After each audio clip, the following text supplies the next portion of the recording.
Shivshakti career academy Barabanki में आपका स्वागत है। एक बात मैं पहले बता दूं, जिन लोगों ने चैनल को सब्सक्राइब नहीं किया है सब्सक्राइब कर लें और बेल आइकन को भी दबा दें। साथ ही साथ आपको कमेंट करना है, शेयर करना है और लाइक भी करना है। कोई भी क्वेरी आपकी होती है तो कमेंट के माध्यम से आप उसको पूछ सकते हैं। उसका जवाब या तो कमेंट करके दे दिया जाएगा या तो फिर नेक्स्ट क्लास में उसका जवाब दे दिया जाएगा आपको। तो जैसा कि आप जानते हैं कि ज्योग्राफी की क्लासेस हो रही हैं। मैं अमित वर्मा जो कि ज्योग्राफी की क्लासेस ले रहा हूं और आज हम लोग एक और टॉपिक डिस्कस करने वाले हैं जो लगभग सभी कॉम्पिटिटिव एग्जाम के लिए इम्पॉर्टेंट माना जाता है। तो चलिए बात करते हैं कि कौन सा टॉपिक है जो आज डिस्कस करना है। आज का जो टॉपिक है वो है पृथ्वी की गतियाँ, मोशन ऑफ द अर्थ।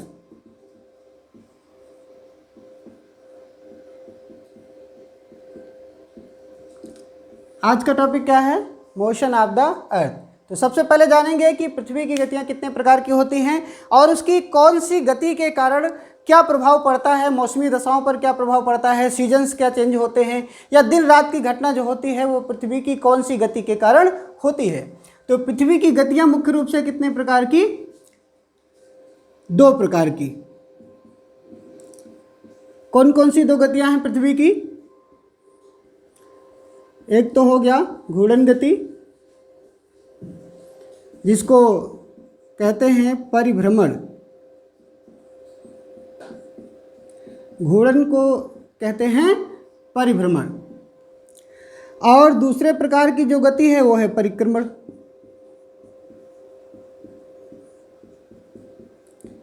परिक्रमण गति, ठीक।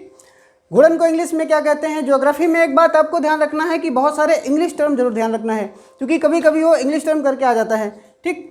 तो घूर्णन को क्या कहेंगे? घूर्णन को कहते हैं रोटेशन। रोटेशन, ठीक है। परिक्रमण को क्या कहते हैं? रिवोल्यूशन। तो घूर्णन और परिक्रमण यही दो प्रकार की गतियां हैं पृथ्वी की। अब इसमें क्वेश्चन आता है कि दिन रात की घटना पृथ्वी की कौन सी गति के कारण होती है और मौसमी दशाओं में जो परिवर्तन आता है, यानी कि जो सीजन्स चेंज होते हैं, ऋतुएं बदलती हैं, वो इनमें से कौन सी गति के कारण होती है, ठीक है। तो इन दोनों के बारे में भी जान लेते हैं। तो पृथ्वी की जो घूर्णन गति है वो है क्या, पहले ये तो जाने। घूर्णन का मतलब है अपनी ही जगह पे घूमना। जैसे कि ये मार्कर आप देख रहे हैं, मार्कर यहीं पर मैं इसको रोटेट कर रहा हूँ, यहीं पे अपनी जगह पे घुमा रहा हूँ, तो ये इसकी कौन सी गति हो गई? घूर्णन की गति हो गई। या दूसरा एग्जांपल लेते हैं, जैसे मैं यहाँ पर ऐसे घूम रहा हूँ, अपने ही स्थान पे घूम रहा हूँ, तो ये कौन सी गति हो जाएगी? घूर्णन गति हो जाएगी। रोटेशन, घूर्णन का मतलब अपनी ही स्थान पर घूमना, यानी कि जो पृथ्वी है वो अपने स्थान पर ऐसे जो घूम रही है वो उसकी गति कौन सी है? घूर्णन गति हो गई, ठीक। परिक्रमण का मतलब क्या होता है? परिक्रमण को परिक्रमा से याद रखिए। जब परिक्रमा करते हैं आप तो किसी चीज़ के चारों ओर चक्कर लगाते हैं। तो परिक्रमण में क्या होगा कि जब पृथ्वी सूर्य के चारों ओर चक्कर लगाती है, जब पृथ्वी सूर्य के चारों ओर चक्कर लगाती है तो उसको क्या कहते हैं? उसी को परिक्रमण कहा जाता है या उसको रिवोल्यूशन कहा जाता है, ठीक। तो परिक्रमा से याद रखना है परिक्रमण को, मतलब किसी खगोलीय पिंड या किसी वस्तु के चारों ओर चक्कर लगाना, परिक्रमा करना होता है, वहीं से परिक्रमण ये टर्म आया है। ये तो हो गई इसकी डेफिनेशन। अब जानते हैं कि इसके द्वारा क्या प्रभाव पड़ता है। तो घूर्णन गति के कारण कौन सी घटना होती है? दिन और रात की घटना। दिन और रात की घटना अगर कहा जाए पृथ्वी की कौन सी गति के कारण होती है, तो दिन और रात की घटना जो होती है वो घूर्णन गति के कारण होती है, परिभ्रमण गति के कारण होती है। कैसे होती है थोड़ा सा डायग्राम से देखते हैं। सपोज करते हैं यहाँ पर ये सूर्य है, ये क्या हो गया? सूर्य, सन, ठीक। यहाँ पर पृथ्वी हो गई, ये है अर्थ।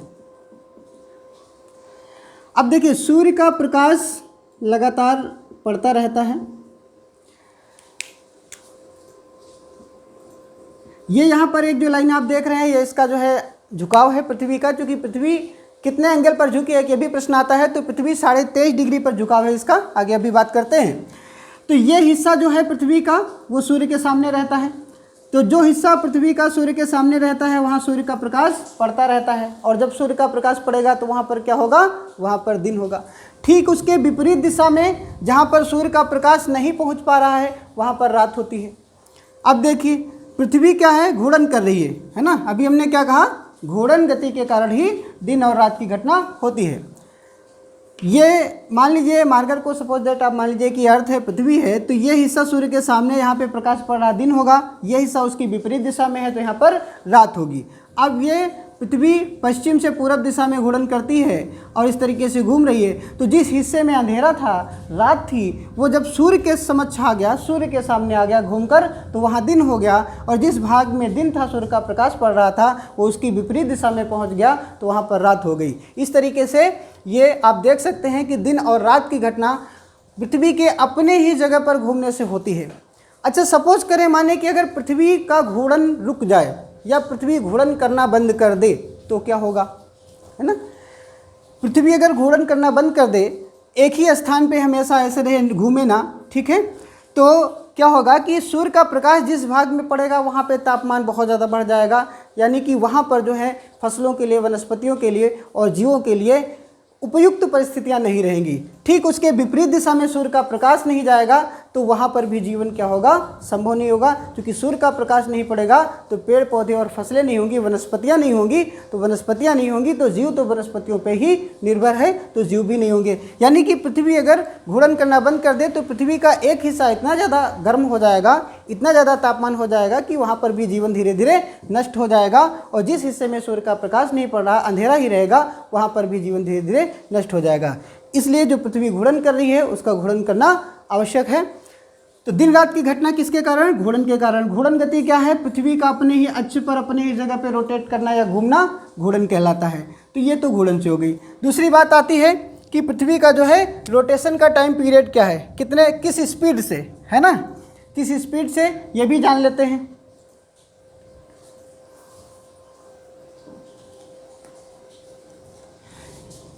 कि पृथ्वी की घूर्णन गति है कितनी।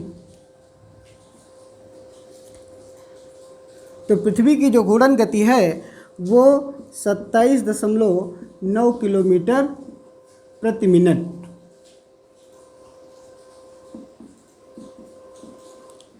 यानी कि किस गति से पृथ्वी घूर्णन कर रही है, स्पीड क्या है, घूर्णन गति कितनी है पृथ्वी की, अपने स्थान पर किस स्पीड से गति कर रही है, तो वो 27.9 किलोमीटर प्रति मिनट, यानी 1 मिनट में 27.9 किलोमीटर वो रोटेट हो जाती है। अप्रॉक्सीमेटली अगर देखेंगे, लगभग में देखेंगे, तो ये आपका 28 किलोमीटर प्रति मिनट आएगा। कभी कभार क्वेश्चन आ भी जाता है ना, कि पृथ्वी की घूर्णन गति कितनी है, किस गति से, किस स्पीड से पृथ्वी घूर्णन कर रही है, तो आपका जवाब क्या होगा, यहाँ पर आप देख सकते हैं 27.9 किलोमीटर, साथ ही साथ 28 किलोमीटर प्रति मिनट। 1 मिनट में 28 किलोमीटर की गति से घूमती है। तो ये तो घूर्णन गति हो गई। ठीक, दूसरा क्वेश्चन यहाँ से क्या आता है कि घूर्णन की अवधि।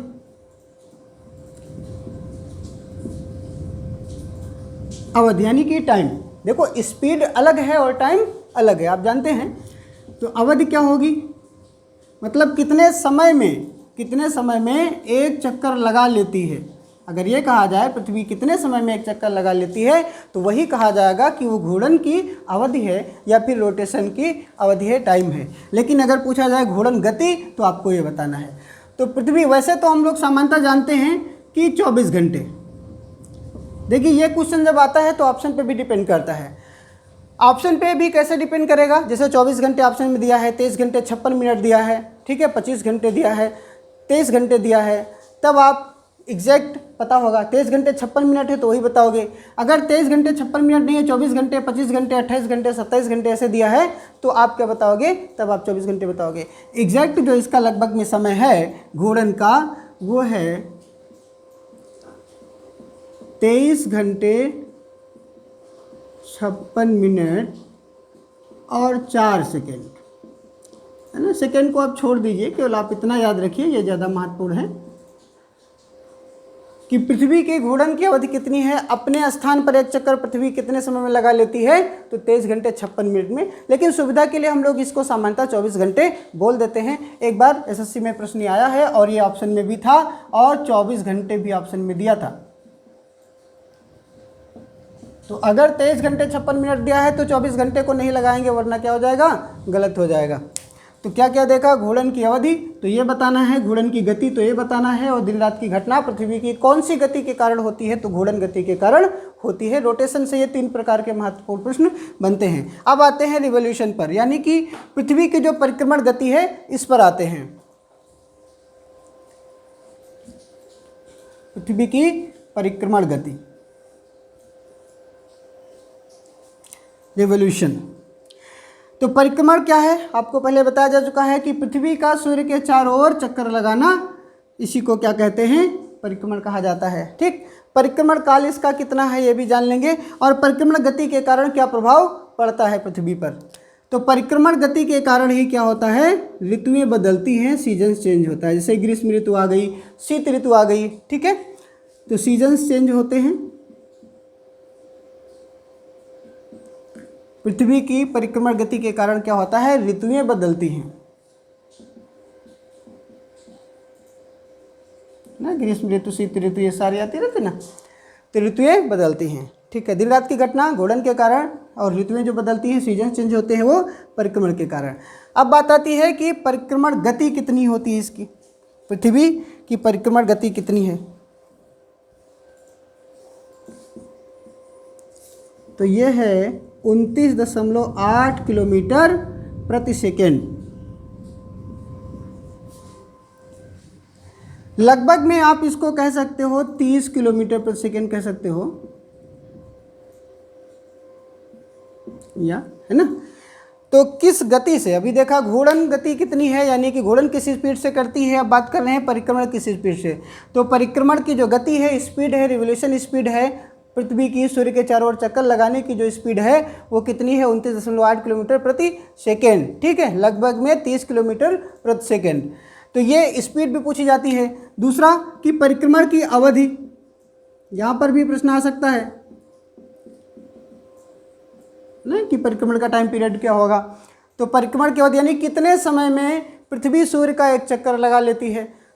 यहाँ पर भी सामान्यतः हम लोग 365 दिन कहते हैं, सामान्य बोलचाल की भाषा में ये कहा जाता है कि पृथ्वी पर एक वर्ष 365 दिन का होता है। यानी एक वर्ष कितने पे काउंट किया गया, 365 दिन पर। और 365 दिन क्यों, यानी कि पृथ्वी जब सूर्य का एक पूरा चक्कर लगा लेती है उसी को एक वर्ष कहा जाता है। तो यहाँ पर 365 दिन हम लोग कहते हैं, लेकिन 365 दिन 6 घंटे, 365 दिन 6 घंटे। ठीक है, समय कितना है अगर एग्जैक्ट में आप कहेंगे तो 365 दिन 6 घंटे में पृथ्वी क्या करती है, सूर्य का एक चक्कर लगा लेती है, और उसी को पृथ्वी का सूर्य के चारों ओर परिक्रमण काल कहा जाता है। तो परिक्रमण की अवधि हो गई 365 दिन 6 घंटे। होता क्या है कि 365 दिन हम लोग सुविधा के लिए बोलते हैं, 6 घंटे नहीं बोलते हैं, लेकिन 4 साल के बाद यही 6 चौको 24 घंटे में कन्वर्ट हो जाता है 4 वर्ष के बाद। और हर 4 वर्ष पर फरवरी 28 के बजाय 29 दिन की होती है, और ऐसा वर्ष जिसमें फरवरी 29 दिन की होती है उसको अधिवर्ष या लीप ईयर कहा जाता है। तो उसको हम लोग क्या करते हैं, जो 4 साल में एक दिन बढ़ता है, यानी कि 24 घंटे बढ़ जाता है, एक दिन बढ़ जाता है, उसको फरवरी के माह में ऐड कर देते हैं, इसलिए फरवरी 28 के बजाय 29 दिन की होती है। तो अगर ये कहा जाए कि लीप वर्ष क्या होता है, तो ऐसा वर्ष जिसमें 366 दिन, क्योंकि 65 तो होता है, एक दिन और बढ़ जाएगा तो 66 हो जाएगा। ठीक है, जैसे कि सन 2000 आप जानते हैं, सन 2000 क्या था, 4 से जो डिवाइड हो जाए वो क्या होगा, लीप वर्ष होगा, यानी अधिवर्ष होगा।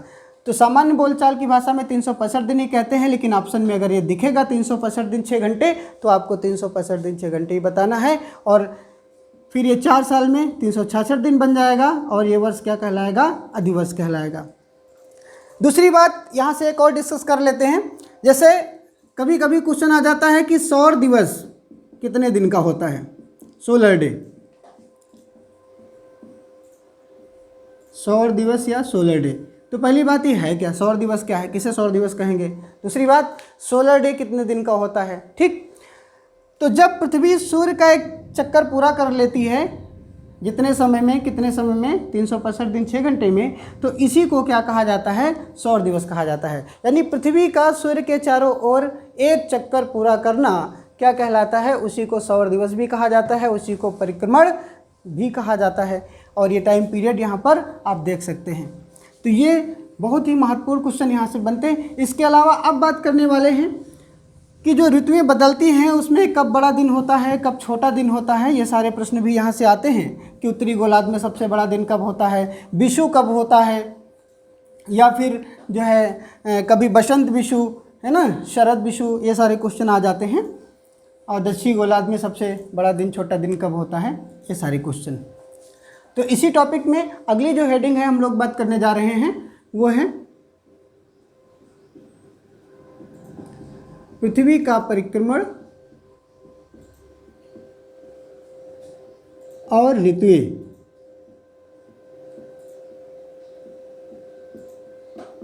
तो ऋतुएं जो हैं चेंज होती हैं कौन सी गति के कारण, बात कर चुके हैं, परिक्रमण गति के कारण होती है। Revolution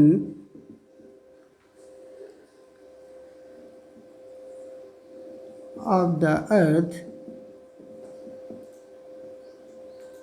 revolution of the earth and seasons, revolution of the earth and seasons. ठीक है, पृथ्वी का परिक्रमण और ऋतु, इसी टॉपिक में अगली हेडिंग है। तो अब यहाँ पर हम लोग देखेंगे कि किस प्रकार से पृथ्वी सूर्य के चारों ओर परिक्रमण करती है या परिक्रमा करती है, डायग्राम के थ्रू देखेंगे। और उत्तरी गोलार्ध में बड़ा दिन कब होता है, समर सोलिस्टिक क्या होता है, विंटर सोलिस्टिक क्या होता है, ये सारी बातें यहाँ पर देखेंगे। तो चलिए थोड़ा सा डायग्राम डिस्कस कर लेते हैं। यहाँ पर पहले ये हो गया सूर्य, सन। ठीक, अब यहाँ पर पृथ्वी की 4 स्थितियाँ हम लोग देखेंगे। ठीक है,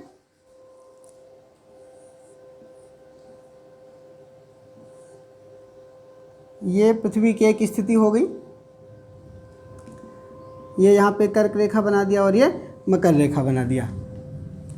ठीक है, एक पृथ्वी की स्थिति यहाँ पर हो गई, ये कर्क रेखा और ये मकर रेखा। एक स्थिति पृथ्वी की यहाँ पर हो गई,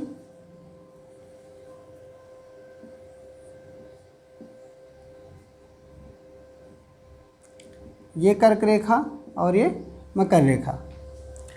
अगली जो स्थिति एक हो गई पृथ्वी की, यहाँ पर हो गई।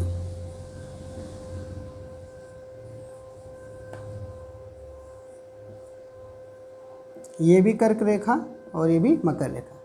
ठीक, देखिए एक बात मैं आपको बता दूं, यहाँ पृथ्वी का साइज़ छोटा और बड़ा हो गया है। ऐसा नहीं है कि पृथ्वी जो है उसका साइज़ बदलता रहता है, ऐसा बिल्कुल नहीं है, वो बनाने में हाथ से हो गया है।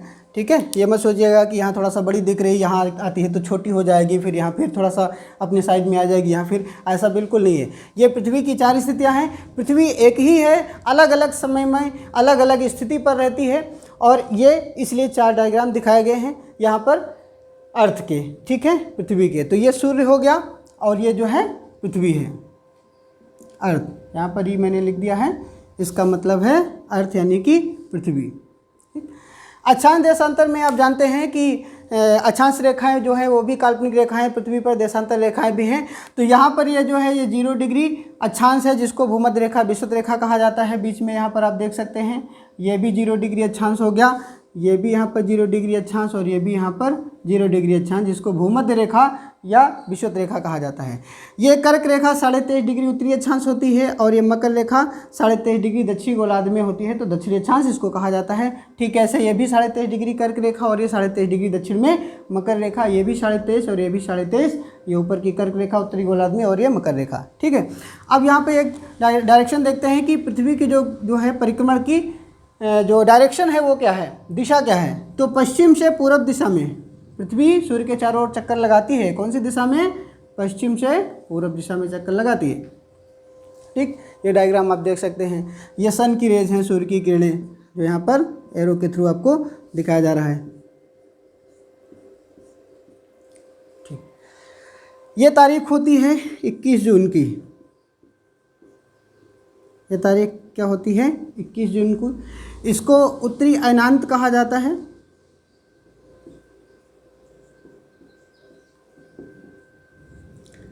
या इंग्लिश में इसको समर सोलिस्टिक कहते हैं।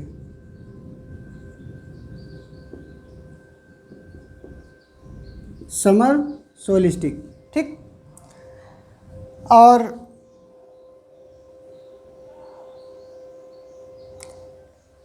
उत्तरी अयनांत भी कह सकते हैं। और साथ ही साथ यहाँ पे उत्तरी की जगह ये आप कर लीजिए, ज़्यादा अच्छा रहेगा। ग्रीष्म अयनांत है ना, जो कि समर लिखा है तो ग्रीष्म अयनांत होगा। और यहाँ पर जो है ये तारीख होती है 22 दिसंबर की। जब पृथ्वी की स्थिति यहाँ पर होती है सूर्य के सापेक्ष तो तारीख क्या 22 दिसंबर की है। और इसको शीत अयनांत कहा जाता है।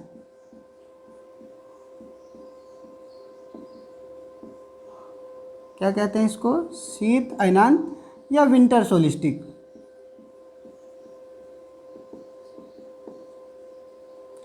शीत अयनांत या विंटर सोलिस्टिक कहते हैं।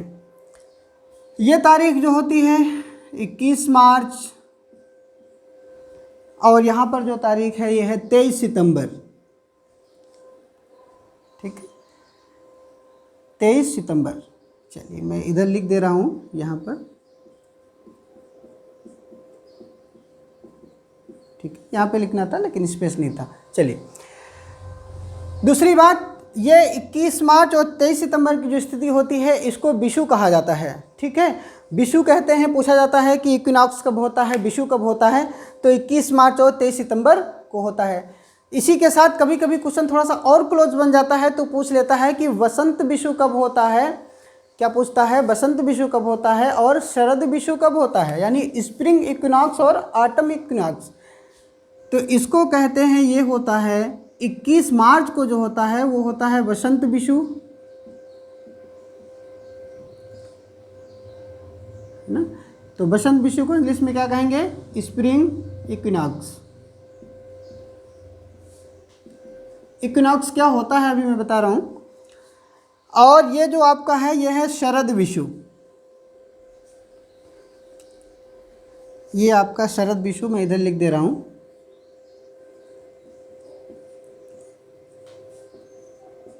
शरद विषु, ठीक है, इसको कहते हैं ऑटम इक्विनॉक्स। अगर कहीं क्वेश्चन ये आए कि विषु कब होता है, कितनी तारीख को होता है, ऑप्शन में आपको देखी जाए 21 जून 22 दिसंबर को होता है, 21 मार्च 23 सितंबर को होता है, तो आप 21 मार्च और 23 सितंबर को लगाओगे। अगर विषु पूछा जाएगा, इक्विनॉक्स पूछा जाएगा तो। अगर पूछा जाएगा बसंत विषु, और ये चारों डेट ऑप्शन में दी हैं अलग अलग, एक में 21 जून दिया है, दूसरे में 21 मार्च है, 22 दिसंबर है, फिर 23 सितंबर है, और पूछा जाए बसंत विषु कब होता है, तो इन चार तारीखों में केवल आप 21 मार्च को ही सेलेक्ट करोगे। नहीं तो अगर आपने इसमें 23 सितंबर और इसको दोनों को लगा दिया तो गलत हो जाएगा। तो कभी भी क्वेश्चन आए, क्वेश्चन दो प्रकार से होता है। एक तो साधारण सा क्वेश्चन बनता है, एक क्वेश्चन थोड़ा सा क्लोज बनता है, जो कि ऑप्शन बहुत क्लोज के आपको दिखेंगे। आपने केवल अगर पढ़ रखा है विषु कब होता है तो फिर दिक्कत हो जाएगी, क्योंकि 21 मार्च एक ऑप्शन में दिया है, दूसरे ऑप्शन में 23 सितंबर दिया है, तो आपको लगेगा यार ये तो अलग अलग दिया है, इसमें ऑप्शन गलत हो गया। बिल्कुल ऐसा नहीं, विषु नहीं पूछा, बसंत विषु पूछा। तो बसंत विषु जब कहेगा तो किसी एक डेट को सिलेक्ट करना होगा आपको, और वो डेट क्या होगी? 21 मार्च की होगी। लेकिन अगर शरद विषु पूछा जाएगा, ऑटम इक्विनॉक्स पूछा जाएगा, तो 23 सितंबर। ठीक, अब देखते हैं कि किस गोलार्ध में कब बड़ा दिन होता है, कब छोटा दिन होता है, और उसका पृथ्वी के उस हिस्से पर क्या प्रभाव पड़ता है। या ये भी क्वेश्चन आता है कि दिन और रात की अवधि समान कब होती है, कौन सी तारीखों में समान होती है। ठीक, तो सबसे पहले शुरुआत करते हैं 21 जून से, देखते हैं। देखिए पृथ्वी जो है वो 23.5 डिग्री पर झुकी हुई है। कितने डिग्री पर झुकी हुई है? 23.5 डिग्री। ठीक है, तो अगर पूछा जाए पृथ्वी का कक्ष तल का झुकाव कितना, तो 23.5। अब इसीलिए ये पृथ्वी जो है वो यहाँ पे ग्लोब जैसा दिखाया गया है, मतलब बीच में एक रॉड लगी रहती है ग्लोब में, तो ये सीधी ना होकर के क्या है? झुकी है। सीधी ना होके क्या है? 23.5 डिग्री पे झुकी है। ये विषुवत रेखा के उत्तर में जो आधा गोला है उत्तरी गोलार्ध कहलाता है। विषुवत रेखा के 0 डिग्री अक्षांश के दक्षिण में जो गोला है वो दक्षिण गोलार्ध कहलाता है। आप देख रहे हैं कि पृथ्वी का 23.5 डिग्री पे झुकाव होने के कारण, पृथ्वी का 23.5 डिग्री पे झुकाव होने के कारण उत्तरी ध्रुव जो है, उत्तरी गोलार्ध जो है सूर्य की ओर झुका हुआ है। ठीक, अब इस समय क्या होता है? इस समय सूर्य की सीधी किरणें कहाँ पड़ती हैं? ये कर्क रेखा पर पड़ती हैं। ये 23.5 डिग्री जो है उत्तरी अक्षांश, वो कर्क रेखा। 21 जून को सूर्य की सीधी किरणें कर्क रेखा पर पड़ती हैं। इसको कर्क संक्रांति कहा जाता है। क्या कहते हैं? कर्क संक्रांति कहा जाता है। और जब सूर्य की किरणें सीधी पड़ेंगी किसी क्षेत्र में, तो वहाँ पर अधिक ऊष्मा प्राप्त होगी, वहाँ पर दिन की अवधि भी अधिक होगी और साथ ही साथ वहाँ गर्मी अधिक होगी। तो 21 जून को क्या होगा, उत्तरी गोलार्ध में सबसे बड़ा दिन, क्योंकि उत्तरी गोलार्ध में देर तक सूर्य का प्रकाश पड़ता है। तो 21 जून को क्या होता है, उत्तरी गोलार्ध में सबसे बड़ा दिन।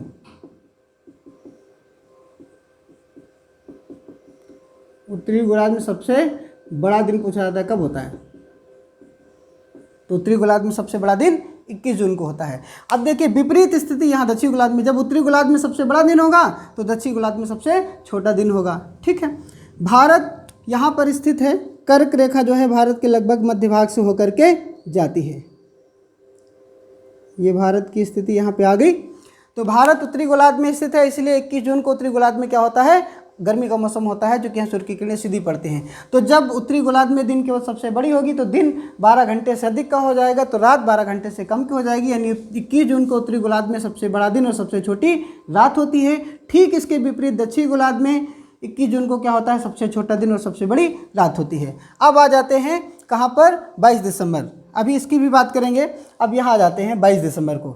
अब पृथ्वी 23.5 डिग्री पर झुकी हुई रिवोल्यूशन करते हुए आती है और यहाँ आ जाती है। अब क्या होता है, ये उत्तरी गोलार्ध सूर्य से दूर हो जाता है और दक्षिणी गोलार्ध सूर्य के नज़दीक हो जाता है। तो दक्षिणी गोलार्ध में इस समय क्या होता है, जे गर्मी का मौसम होता है और यहाँ पर अधिक समय तक सूर्य का प्रकाश पड़ता है। शीत अयनांत इसलिए कहा चूँकि उत्तरी गोलार्ध में इसमें जाड़े का मौसम शीतकाल होता है। तो 22 दिसंबर क्वेश्चन यहाँ से जैसे पूछा जाता है कि दक्षिणी गोलार्ध में सबसे बड़ा दिन कब होता है, तो दक्षिणी गोलार्ध में सबसे बड़ा दिन कब होगा, 22 दिसंबर को होगा। और क्यों 22 दिसंबर को होगा, क्योंकि दक्षिणी गोलार्ध सूर्य की ओर झुका है, तो सूर्य का प्रकाश दक्षिणी गोलार्ध में देर तक पड़ेगा, तो दिन की अवधि क्या हो जाएगी, बड़ी। उत्तरी गोलार्ध में सबसे बड़ा दिन 21 जून और दक्षिणी गोलार्ध में सबसे बड़ा दिन 22 दिसंबर को होता है। ठीक, तो जब दक्षिणी गोलार्ध में बड़ा दिन 22 दिसंबर, तो उत्तरी गोलार्ध में इसके विपरीत स्थिति, यानी कि वहाँ छोटा दिन। दूसरा महत्वपूर्ण क्वेश्चन यहाँ से आता है कि ऑस्ट्रेलिया वासी, यानी कि ऑस्ट्रेलिया जो देश है, महाद्वीप है, ऑस्ट्रेलिया वासी, ऑस्ट्रेलिया के लोग क्रिसमस का त्यौहार कौन सी ऋतु में मनाते हैं, शीत ऋतु में मनाते हैं या ग्रीष्म ऋतु में। तो देखिए ऑस्ट्रेलिया की लोकेशन देखेंगे तो ऑस्ट्रेलिया की लोकेशन जो है यहाँ पे दक्षिणी गोलार्ध में आपकी पड़ेगी। कहाँ पड़ेगी, दक्षिणी गोलार्ध में। ये कौन सा देश पड़ेगा, ऑस्ट्रेलिया। महाद्वीप भी है, सबसे छोटा महाद्वीप। तो दिसंबर में दक्षिणी गोलार्ध में जो है बड़ा दिन होता है, गर्मी का मौसम यानी कि ग्रीष्म ऋतु होती है, और 25 दिसंबर को क्रिसमस का त्यौहार होता है। तो आप देख सकते हैं कि ये 22 दिसंबर 25 दिसंबर में बहुत ज़्यादा डेट का डिफरेंस नहीं है, थोड़ा सा 2-3 दिन का अंतर है, 4 दिन का। तो आप देखेंगे ऑस्ट्रेलिया दक्षिण गोलार्ध में, तो ऑस्ट्रेलिया में जो क्रिसमस का त्यौहार होता है वो किस मौसम में होता है, सीजन में होता है, ग्रीष्म ऋतु में होता है। जबकि भारत में कहेंगे शीत ऋतु में, चूँकि भारत की स्थिति कहाँ है, उत्तरी गोलार्ध। तो दक्षिण गोलार्ध में सबसे बड़ा दिन 22 दिसंबर को। ठीक, क्रिसमस का त्यौहार ऑस्ट्रेलिया में ग्रीष्म ऋतु में मनाया जाता है और इसको विंटर। तो ये इसको क्या कहते हैं, मकर संक्रांति। ये दक्षिण में देख रहे हैं मकर रेखा है, यहाँ पर मकर रेखा पर सूर्य की किरणें सीधी पड़ रही हैं, तो ये मकर संक्रांति हो जाता है। 21 जून को कर्क संक्रांति। ठीक है, अब आते हैं 21 मार्च और 23 सितंबर, जब पृथ्वी की स्थिति यहाँ होती है और पृथ्वी की स्थिति यहाँ पर होती है। तो इस समय क्या होता है कि कोई भी गोलार्ध सूर्य की ओर झुका नहीं होता है। इस समय सूर्य की सीधी किरणें विषुवत रेखा पर पड़ती हैं, इसीलिए इसको विषु कहा जाता है। और 21 मार्च को बसंत विषु होता है और 23 सितंबर को क्या होता है, शरद विषु।